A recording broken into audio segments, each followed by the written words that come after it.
Esse é o vídeo de suporte 3 de 3, referente à aula 10, Reações envolvendo ácidos e outros eletrófilos, parte 3, da disciplina PQI 535, Mecanismos de Reações Orgânicas, do Programa de Pós-Graduação em Agroquímica da Universidade Federal de Lavras.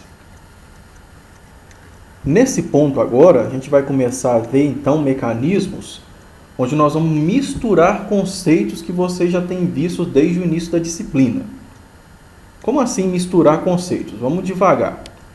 Vamos começar analisando aqui, a síntese de alcaloides tetrahidroisoquinorínicos. Isso daqui é um alcaloide tetrahidroisoquinorínico.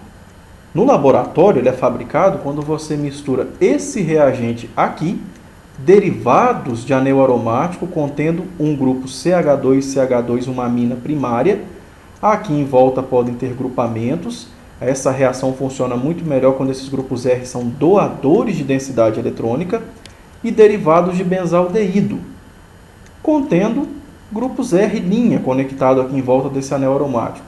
Essa reação também funciona melhor se R' for retirador de densidade eletrônica. Então, quando esses dois reagentes são colocados em contato no meio levemente ácido, pH em torno de 4,5, você termina com esse composto aqui, Estão vendo? Quando a gente analisa esse composto, dá para ver que esse anel aromático conectado ao grupo R é esse, que veio desse reagente. Dá para ver que esse anel aromático aqui embaixo é esse daqui, que está conectado aos grupamentos R'. Então, vamos analisar um pouco melhor. Esses dois carbonos aqui, 1 e 2, são esses dois carbonos aqui. Estão vendo? Esse N nitrogênio aqui é esse nitrogênio aqui. Então, se eu tenho aqui um anel aromático e esse carbono aqui da carbonila, e aqui eu tenho um carbono, tá vendo? Esse carbono aqui era o carbono dessa carbonila de aldeído. Então, de alguma forma, essa carbonila, esse carbono da carbonila, acoplou simultaneamente a esse carbono do anel aromático e a esse átomo de nitrogênio, para formar esse novo sistema cíclico aqui. Esse tipo de alcaloide tetrahidroisoquinorínico, é muito comum na área de química de produtos naturais. Vários alcaloides têm essa estrutura, esse anel central que você está vendo aqui, um anel aromático, vizinho ao anel de 6 membros, onde eu tenho aqui, esses carbonos saturados, sp3, e aqui também um carbono sp3 e um nitrogênio sp3. Esse tipo de alcaloide aqui é o tipo de alcaloide chamado de alcaloide tetrahidroisoquinorínico. Nesse caso aqui, a gente tem esse exemplo aqui que é a codamina, que é um alcaloide extraído da papoula do Oriente. Essa planta aqui, a Papaver sonífero. Então, como isso daqui ocorre? Por que esses dois compostos se acoplam para dar origem a esse anel que nós estamos vendo aqui, esse sistema central da estrutura? Qual que é a química que está por trás desse processo todo que a gente está vendo aí?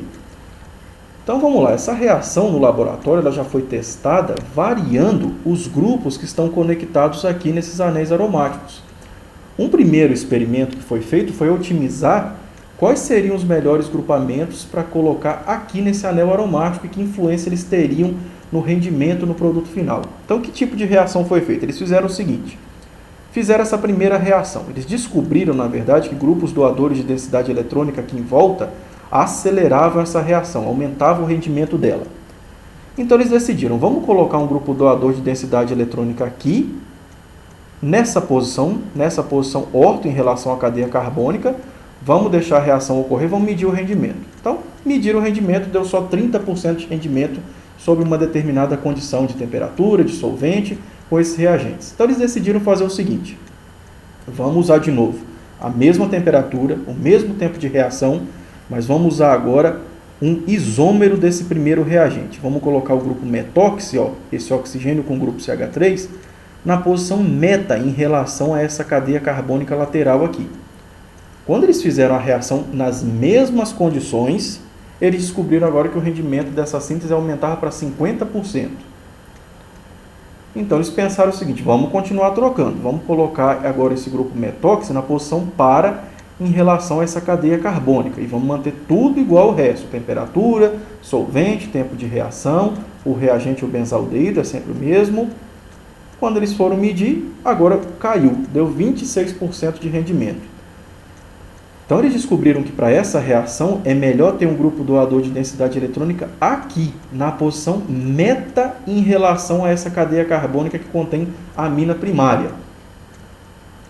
Então tá, então já que eu sei que o melhor é ter esse grupo na posição meta, eles começaram a analisar agora esse reagente. Descobriram que era melhor ter grupos retiradores de densidade eletrônica no benzaldeído. E eles começaram a avaliar, o melhor esse grupo retirador de densidade eletrônica está exatamente aonde? Então eles resolveram fazer a seguinte reação. Vamos agora padronizar esse reagente, que a gente sabe que é o melhor, e vamos começar a variar o grupo nitro aqui no benzaldeído. Quando eles colocaram o grupo nitro na posição orto, fizeram a reação com esse reagente, com o orto-nitrobenzaldeído, esse é o produto obtido, e o produto foi obtido com 70% de rendimento. Então eles decidiram, vamos usar agora o meta-nitrobenzaldeído, e vamos fazer a reação exatamente igual nas mesmas condições. Quando eles foram olhar o rendimento, caiu para 50%. Eles fizeram o seguinte, vamos colocar agora o grupo nitro na posição para. Vamos utilizar o reagente para nitrobenzaldeído. E vamos usar o mesmo reagente que está aqui, ó, com um grupo doador de densidade eletrônica na posição meta. Quando eles fizeram essa reação nas mesmas condições experimentais, o rendimento agora foi de quase 100%. 95% de rendimento dessa reação, indicando que tem algo muito favorável quando você mistura esse reagente com esse, quando eu comparo para os outros. É claro que todas as reações que você acabou de ver, as 6, eu consigo aumentar o rendimento das 6, variando outras condições, catalisador, temperatura, que são coisas que a gente vê com mais detalhes na disciplina de síntese. Mas por que nesse caso aqui, o que tem nesses reagentes que está aumentando tanto o rendimento dessa reação? Qual que é o truque? O truque é o seguinte, pessoal. Por que grupos retiradores de densidade eletrônica ajudam tanto essa reação quando eles estão aqui no anel aromático do benzaldeído? Quando essa reação ocorre, a primeira etapa é o ataque dessa amina ao carbono da carbonila de aldeído, para formar uma imina. O meio está levemente ácido, está em torno de pH 4 a 5, ideal para favorecer a formação de imina. Então, o nitrogênio ataca e forma uma imina. Aqui, uma base de Lewis pode remover esse hidrogênio daqui, ou o meio ácido pode deixar esse hidrogênio aqui. Então, pode ser que eu tenha uma imina, quando eu não tenho esse hidrogênio, ou o íon imínio, que é quando eu tenho a imina protonada, desse jeito que você está vendo. Como aqui envolve um ataque de uma carga negativa a uma carga positiva, se eu tiver grupos retiradores de densidade eletrônica aqui, pessoal, ó, a ressonância vai retirar a densidade eletrônica dessa região da molécula. Esse grupo retirador vai atrair densidade eletrônica na direção dele e aumentar a carga positiva aqui.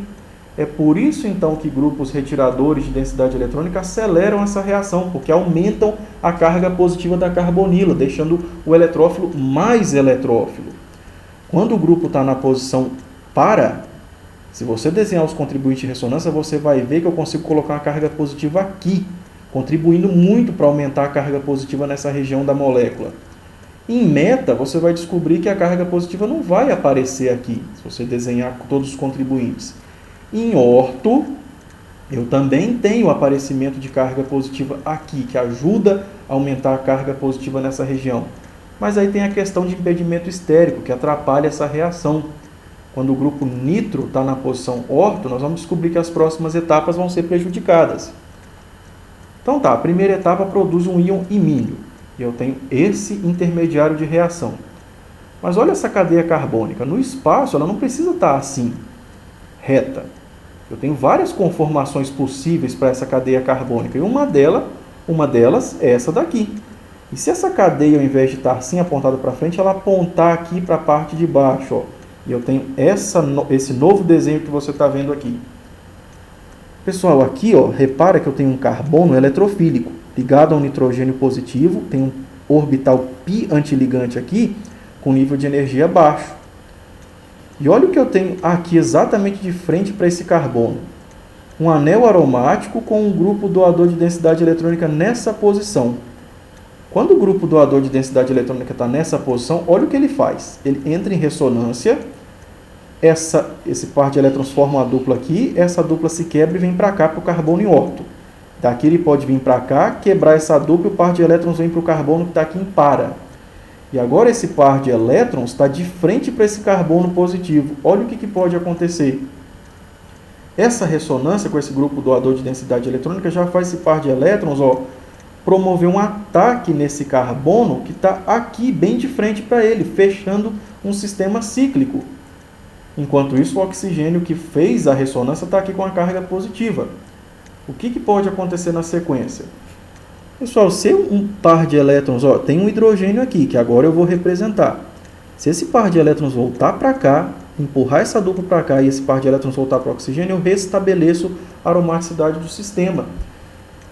Então, uma base de Lewis qualquer que esteja no meio reacional, qualquer substância que tenha pares de elétrons, pode capturar esse hidrogênio que é muito ácido. Na hora que esse hidrogênio for removido daqui, o par de elétrons volta a formar uma dupla aqui. Quando essa dupla se forma aqui, ela empurra essa nessa posição, que empurra o par de elétrons de volta para o oxigênio, e eu restabeleço o sistema neutro. Isso daqui é uma substituição eletrofílica aromática, que nós estudamos no vídeo 2. Você acabou de ver um monte de reações desse exemplo. Agora, por que eu disse que nós estamos chegando num ponto onde nós estamos misturando o mecanismo? Nessa reação, primeiro aqui passou por um mecanismo de formação de imina. A imina intermediária reagiu com o anel aromático por um mecanismo de substituição eletrofílica aromática. Eu tenho dois mecanismos que a gente estudou independentemente, agora explicando o produto de uma reação única. Olha por que grupamentos doadores ou de densidade eletrônica, ou grupamentos retiradores, influenciam tanto no resultado dessa reação. Porque envolve uma substituição eletrofílica aromática. E vocês viram que substituição eletrofílica aromática é fortemente dependente de grupamentos que já estejam conectados ao anel aromático. Quando o grupo nitro está na posição orto, como eu disse anteriormente, repara que ele vai terminar aqui, pessoal, muito próximo da cadeia carbônica aqui em cima. Então isso dificulta um pouco a reação. É por isso que, quando o grupo nitro está na posição orto, ele aumenta o rendimento, mas não aumenta tanto quando o grupo nitro está na posição para. Isso explica, então, por que essa reação aqui tem um rendimento tão bom.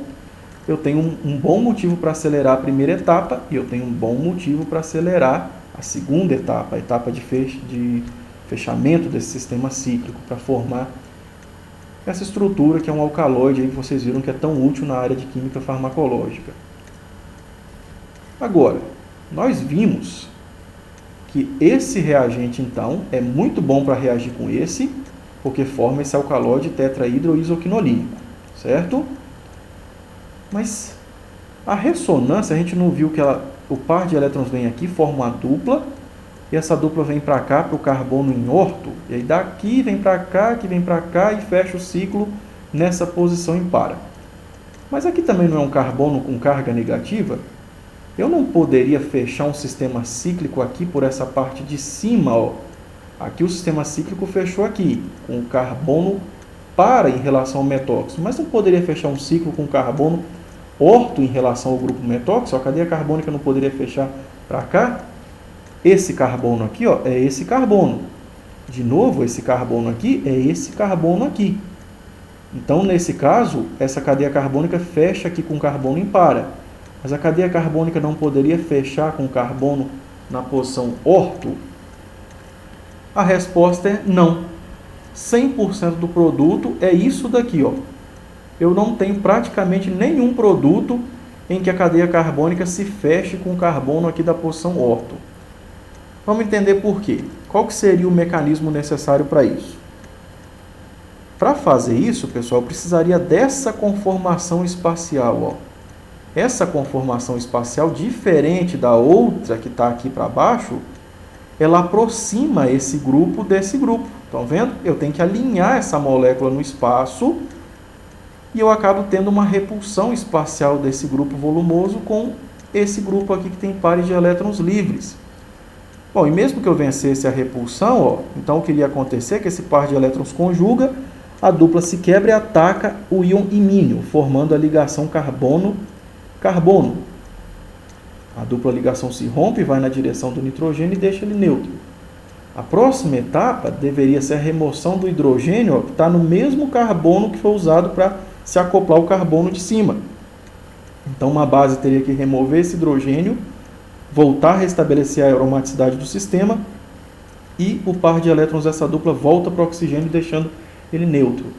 Esse hidrogênio está numa região bem congestionada para ser acessado, está numa região de difícil acesso, o que também explica a diminuição do rendimento do produto dessa reação. Então, eu tenho dois motivos para explicar por que isso daqui é um produto que eu não devo esperar grande rendimento. É mais fácil que a cadeia carbônica se alinhe para cá e interaja com o carbono que está na posição para do que com o carbono que está na posição orto, já que eu tenho um monte de problemas estéricos aí, espaciais, que precisam ser vencidos para que essa reação funcione.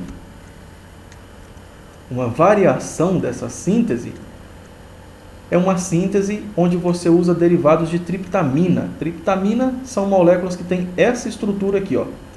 Um anel aromático. Agora, esse grupo aqui, ó, estão vendo? Um nitrogênio conectado a uma dupla e uma cadeia carbônica lateral também contendo um grupo NH2. A gente consegue, por essa síntese, obter derivados de tetrahidrocarbolinas, que são essas moléculas aqui. De novo, pessoal, esses dois carbonos são esses dois carbonos. Esse carbono aqui, ó, conectado ao grupo R' e R2', é esse carbono aqui, conectado a R' e R2'. Eu consigo fechar esse sistema cíclico aqui exatamente nessa posição. Essa molécula entra para fechar um sistema cíclico aqui.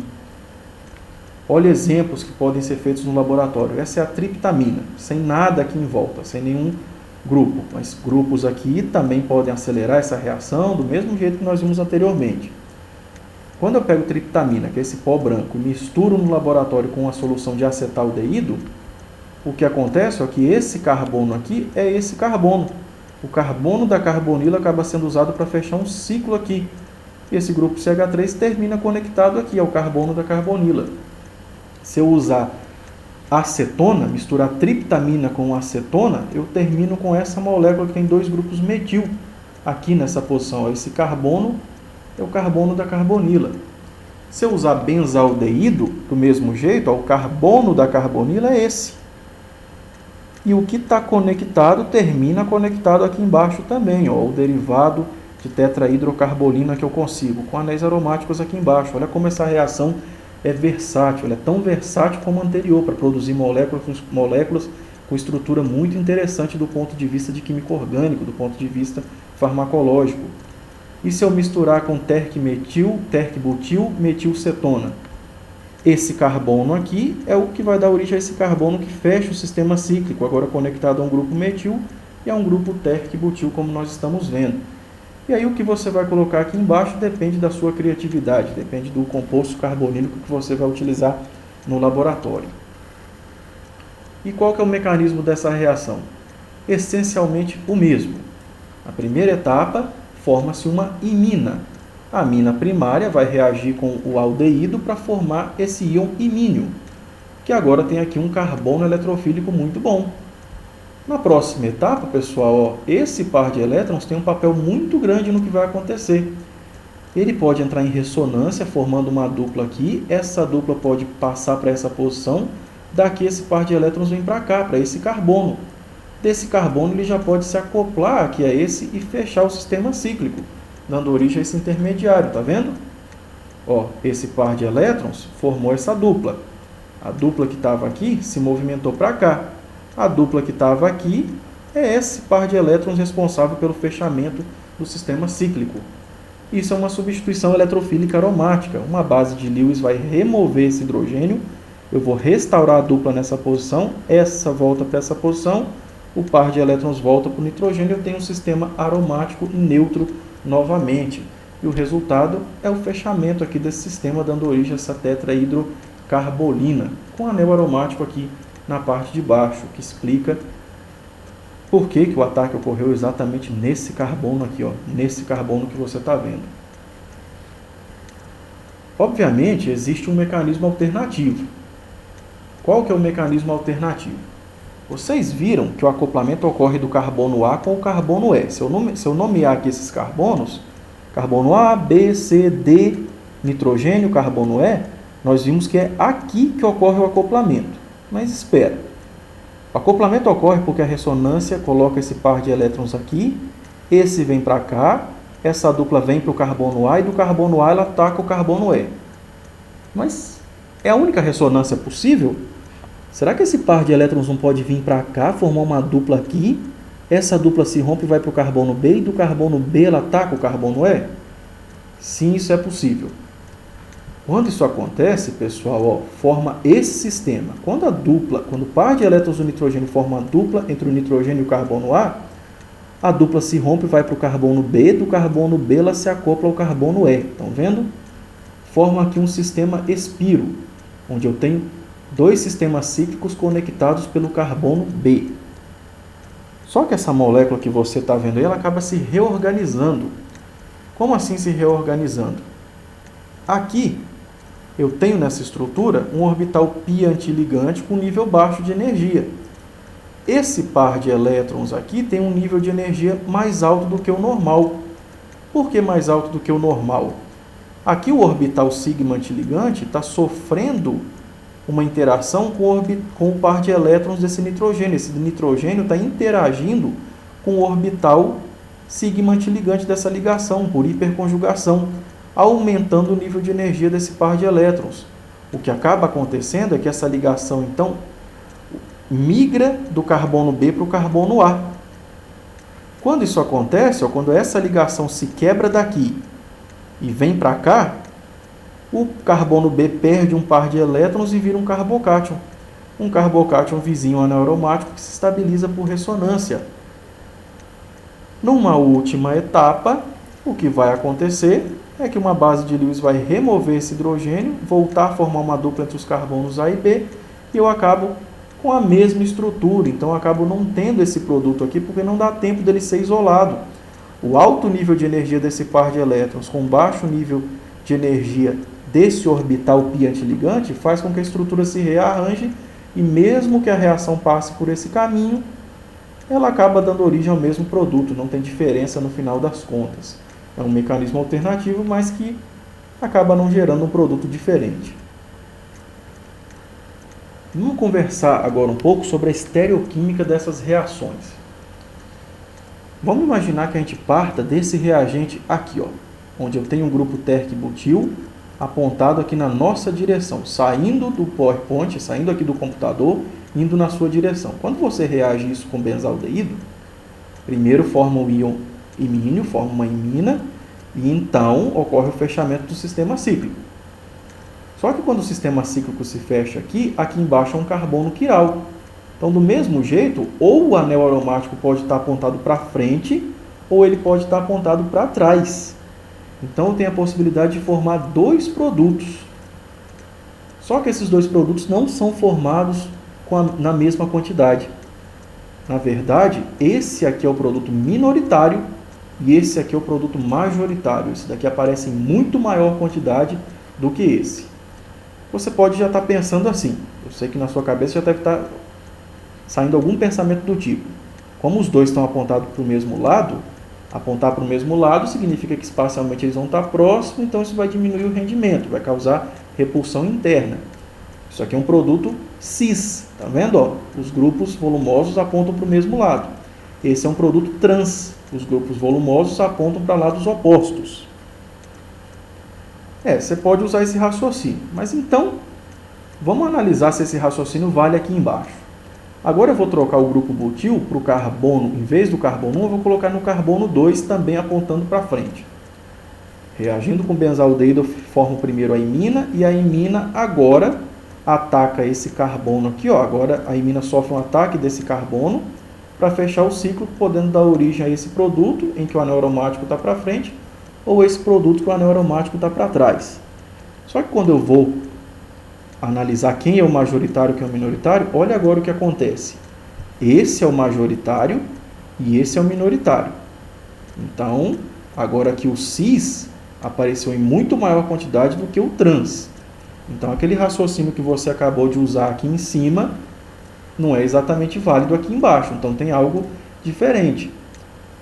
Pessoal, na verdade, o raciocínio é esse mesmo. É a questão de repulsão espacial. Só que cuidado, que olhando a estrutura plana, você não vai conseguir concluir que aqui existe menos repulsão espacial e que aqui existe menos repulsão espacial. Olhar a estrutura plana não vai te levar para lugar nenhum. Nesse tipo de sistema, você vai ter que analisar ele como ele realmente é.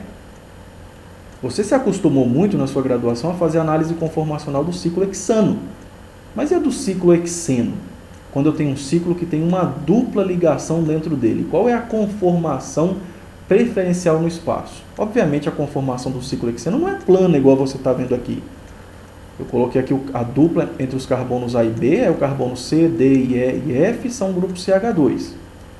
Pessoal, como a dupla ligação no espaço ela é plana, mas esse resto aqui não, essa molécula acaba adotando uma conformação que a gente chama de conformação meia cadeira.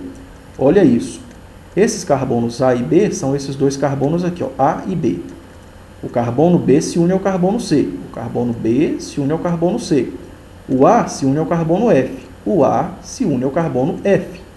Estão vendo? Ao longo de toda essa dupla aqui, ó, é tudo plano. Por isso que eu coloquei tudo aqui numa linha única. Só que aí agora o carbono C, D, E e F aqui já não é mais plano, são carbonos sp3. Então uma conformação mais estável para esse ciclo hexeno é isso daqui, ó. O carbono B se acopla ao carbono C, aí o C se acopla ao D, o D se acopla lá por trás ao carbono E, aí o carbono E se acopla ao F, que vem aqui para frente, ó. Essa parte está na nossa frente e aqui esse sistema cíclico vai lá por trás. Estão vendo? O carbono D está para cima, o carbono E está para baixo. Essa estrutura meia cadeira tem hidrogênios, estão vendo? Vamos nomear esses hidrogênios e vamos entender o que acontece com esses hidrogênios quando essa conformação meia cadeira oscila. Aqui, esses hidrogênios, que eu marquei de vermelho, estão vendo que eles apontam para cima no carbono D, para baixo no carbono F, no E, para cima no carbono F, para baixo no carbono C? Esses hidrogênios são chamados de hidrogênio pseudoaxiais. Já os hidrogênios azuis, que apontam para fora da estrutura, estão vendo? São os hidrogênios que a gente chama de pseudoequatoriais. Só que essa estrutura oscila. Esse carbono D que está lá atrás, ele desce, ao mesmo tempo que o carbono E sobe. Isso está em equilíbrio. Na hora que o carbono D desce e que o carbono E sobe, todos esses hidrogênios trocam de posição. Quando esse carbono D desce, o que acontece é que os hidrogênios que estavam na posição pseudoaxial, os vermelhos, olha o que acontece com eles. Todos eles passam para a posição pseudoequatorial. E os hidrogênios que estavam na posição pseudoequatorial, os hidrogênios azuis, olha o que acontece quando a cadeira oscila. Eles passam para a posição pseudoaxial, estão vendo? Exatamente era igual no ciclo hexano. Quando o ciclo hexano passa da conformação cadeira de uma forma para outra, todos os hidrogênios axiais se tornam equatoriais e todos os equatoriais se tornam axial. É a mesma coisa aqui. A oscilação ocorre quando o carbono D desce e o carbono E sobe, estão vendo? O carbono D desceu e o carbono E subiu. Isso vai descer de novo, o carbono D vai subir e eu vou ter essas duas conformações alternando entre si. No caso do ciclo hexano, não tem nada que favoreça essa conformação da esquerda ser mais estável do que a conformação da direita. Eu tenho 50% de cada uma no equilíbrio. Eu vou ter, nada vai favorecer uma coisa ou outra. Nesse caso aqui, nada vai favorecer. Mas será que isso sempre acontece? Vamos analisar agora por que na reação que a gente viu lá no slide anterior, esse produto era o majoritário e esse era o minoritário. Estão vendo? O trans, quando esses dois grupos volumosos estão aqui, no carbono C e no carbono E, eles estão trans, esse é o majoritário. Quando o grupo majoritário no carbono C está cis ao carbono E, o grupo de maior volume, estão vendo? Esse é o minoritário. Como que a gente explica isso? Para entender isso, nós vamos ter que olhar esse ciclo aqui, que eu marquei todo, A, B, C, D, nitrogênio E. Nós vamos ter que olhar esse ciclo como ele verdadeiramente está no espaço, a conformação, fazer uma análise conformacional desse sistema aqui. E eu posso pensar nisso daqui como um sistema ciclohexeno. Por quê? Aqui eu tenho uma dupla, carbono sp3, nitrogênio sp3, carbono sp3. Então isso quer dizer que esse sistema aqui pode ser representado assim. Vamos tentar entender esse desenho. O carbono A e B é o carbono da dupla do anel aromático. Então está aqui, A e B. Pessoal, aqui o carbono A e B, na frente, tem um anel aromático aqui, mas eu não quero colocar ele, porque vai deixar o desenho extremamente congestionado. Mas aqui no mesmo plano, ó, tem um anel aromático, que é esse anel aromático aqui. Aí o carbono B, ele se acopla ao carbono C. Tá? O carbono B se acopla ao carbono C no mesmo plano. O carbono A se acopla ao carbono E no mesmo plano. O carbono A se acopla ao carbono E no mesmo plano. Ao longo dessa dupla aqui, tudo está planarizado no espaço. Aí, essa parte aqui é que não vai ser plano, porque aqui eu tenho átomos com hibridização sp3. Então, o carbono C se acopla ao carbono D. Esse carbono é esse. O carbono D lá por trás se acopla ao nitrogênio. O carbono D se acopla ao nitrogênio. E o nitrogênio vem aqui para frente se acoplar com o carbono E. O nitrogênio vem se acoplar com o carbono E. E aí o carbono E já volta a se acoplar com o carbono A. Então está aqui, ó. Eu tenho a posição pseudoaxial, pseudoaxial, pseudoaxial. Pseudoequatorial, pseudoequatorial, pseudoequatorial. O nitrogênio, ele sempre coloca o par de elétrons, livres, ó, na posição pseudoaxial, porque eu coloco a ligação que envolve um outro átomo na posição pseudoequatorial, que é mais estável. Colocar grupos mais volumosos na posição pseudoequatorial é sempre melhor. Nós vamos discutir isso com mais calma daí a pouco. Mas então vamos colocar esses grupamentos volumosos e os átomos de hidrogênio nesse desenho aqui. No carbono C, se eu olho a estrutura aqui por cima, pessoal, eu estou olhando ela por essa região aqui então. Ó. Então, se no carbono C eu estou vendo um grupo terc-butil vindo na minha direção, quando eu olho por aqui, esse grupo terc-butil no carbono C tem que estar aqui, vindo na minha direção. Ó, se meu rosto está aqui nessa parte de cima, e o grupo terc-butil está na cunha cheia, então esse grupo terc-butil tem que estar aqui. Estão vendo? Vindo na minha direção, no meu rosto. No carbono S, o grupo fenil, se o anel aromático está indo lá para trás, quando eu estou olhando aqui por cima, ó, o hidrogênio está vindo na minha direção e o anel aromático está indo lá para trás. Ó, quando o meu rosto está aqui nessa parte. Estão vendo? Aqui tem um hidrogênio na cunha cheia que eu não representei. Esse hidrogênio vem na minha direção. Estão vendo?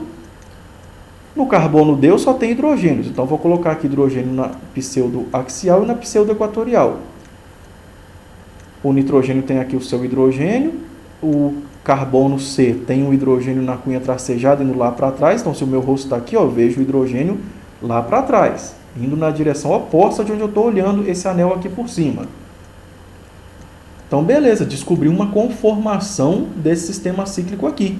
Mas não é a única. Lembra que eu falei para vocês que esse carbono D desce e o nitrogênio aqui sobe, que esse anel fica oscilando?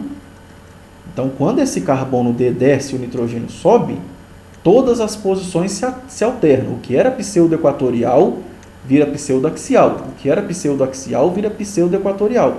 Exceto o nitrogênio. Como essa nuvem eletrônica não está conectada a nada, ela simplesmente flui de baixo para cima, mantendo o que ela está conectado na posição pseudoequatorial. Como eu não tenho nenhum átomo ligado, essa nuvem eletrônica ela simplesmente flui da parte de baixo para a parte de cima e eu acabo com o nitrogênio aqui em cima de novo, no mesmo formato que ele estava embaixo. Mas as outras ligações todas mudam, olha isso. Esse carbono C, o grupo terc-butil, estava na posição pseudoequatorial. Olha o que acontece quando a cadeia carbônica oscila. Agora o grupo terc-butil veio para a posição pseudoaxial.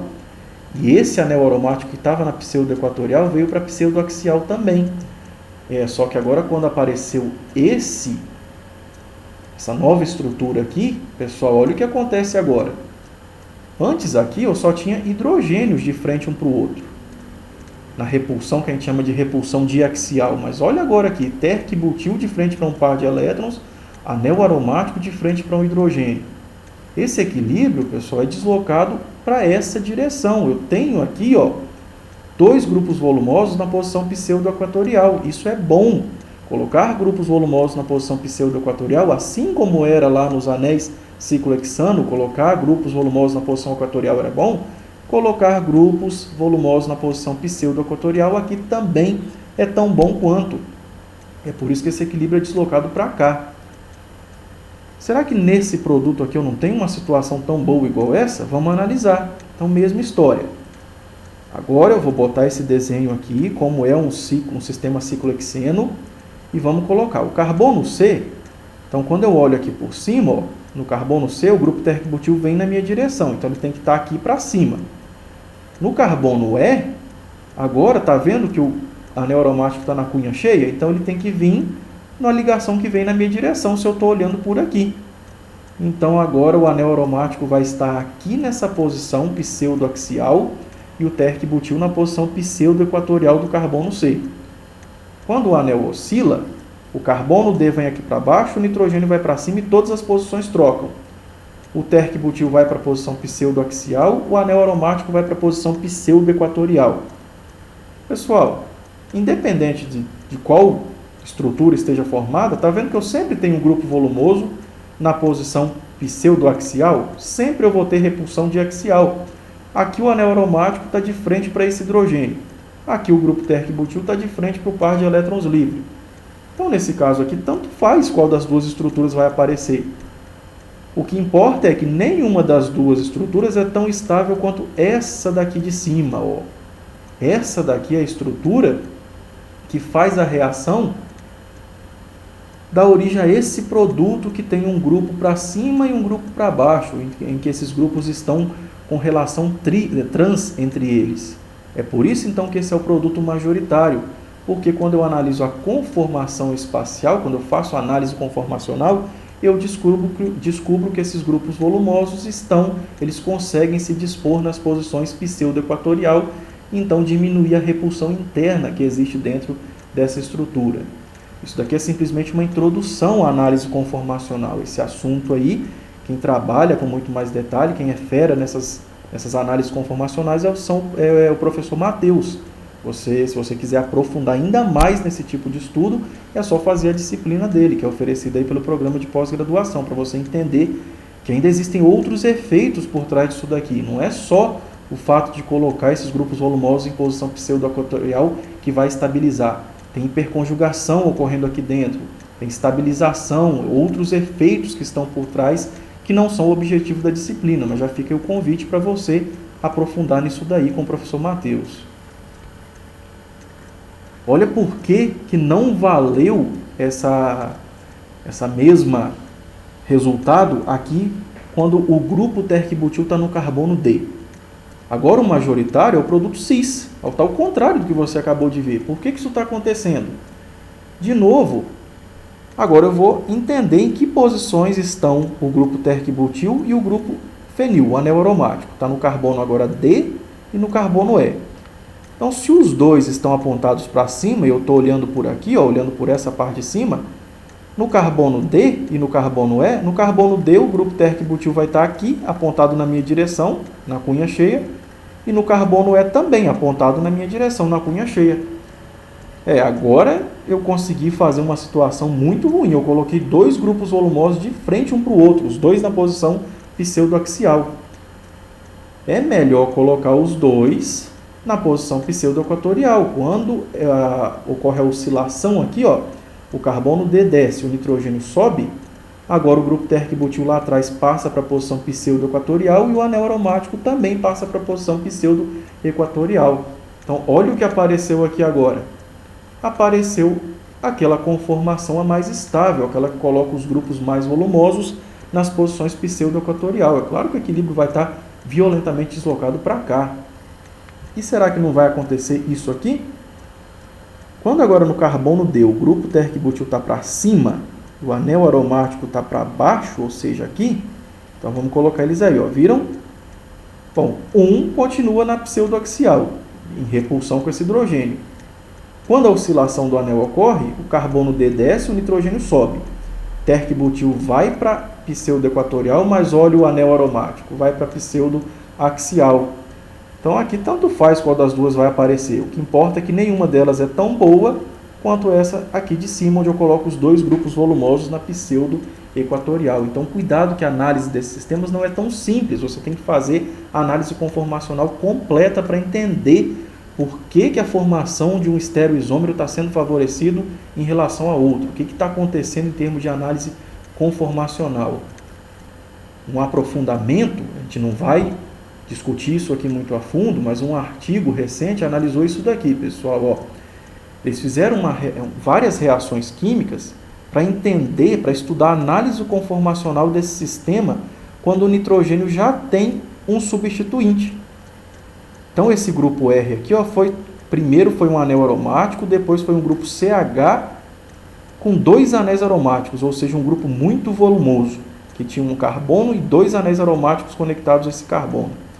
E eles foram variando no aldeído esse grupo R', um grupo CH3, propil, terquibutil, fenil, CH3 de novo, terquibutil e fenil. Estão vendo aqui, ó, primeiro compararam, quando esse grupo R era o anel aromático, eles foram variando o tamanho dessa cadeia carbônica, que aparece aqui. E quando esse grupo aumentou ainda mais, de novo eles foram variando para ver o que acontecia. E olha o resultado. Se você voltar aqui um slide, ó, esse tipo de substância, onde eu tenho aqui um grupo nessa posição e outro aqui, o majoritário é o cis. Vocês viram? Por causa disso. Então, ó, quando esse grupo está aqui e esse está aqui, o majoritário é o cis, porque é a melhor forma de espaçar esses dois grupos. Só que olha o que acontece quando você coloca um grupo volumoso aqui no nitrogênio. Quando é um anel aromático, ó, e eu vou aumentando o tamanho do grupo R', eu vou diminuindo o produto cis até chegar em 0. Quando aqui é um grupo grandão, eu não tenho nada do produto cis e sempre é 100% do produto trans. É estranho. O que acontece nesse caso? Pessoal, o que acontece nesse caso, e lembra, isso daqui eu não vou cobrar em avaliação, isso daqui é só para vocês verem como esse tipo de análise conformacional tem muito mais coisa por trás, só para deixar vocês curiosos, só quem sabe querer fazer a disciplina do professor Matheus e aprofundar um pouco mais sobre esse tipo de estudo. Mas quando eu tenho grupos volumosos conectados aqui ao nitrogênio, ó, o majoritário agora é o trans. O majoritário é esse em que um dos grupamentos volumosos vai estar na axial. Ou vai ser esse daqui, ou vai ser esse daqui. Por que isso acontece? Por que agora o majoritário é esse e o minoritário é esse, mesmo que os dois grupos volumosos estejam na equatorial, ó, na pseudo-equatorial? Estão vendo? O que acontece aqui nesse caso, pessoal, é que quando o grupamento que está aqui conectado ao nitrogênio aumenta muito o volume, esse volume vai causando repulsão com o grupamento que está na equatorial vizinho. Estão vendo? Ó? Esse anel aromático agora aumenta a repulsão com esse anel aromático, se esse grupo vai aumentando, e acaba forçando a conformação a adotar essa conformação aqui. Acaba forçando a molécula a adotar essa conformação, onde o carbono coloca o grupo volumoso na posição pseudoaxial. É melhor colocar ela assim do que colocar esses dois grupamentos aqui e na pseudoequatorial de frente um para o outro. Esse é um dos motivos. Outros motivos estão relacionados à estabilização por um efeito chamado efeito Gauss. Nós não vamos entrar nos detalhes, mas de novo eu vou insistir para vocês aprofundarem nisso em outras disciplinas. Puxa a disciplina do professor Matheus. Esse é um assunto que vale a pena. Então agora você vai fechar esse tópico, vai ler e resolver o exemplo 4.21 e vai resolver o problema 4.11. E a leitura adicional, se você quiser aprofundar mais sobre esse assunto, é o livro do Carey.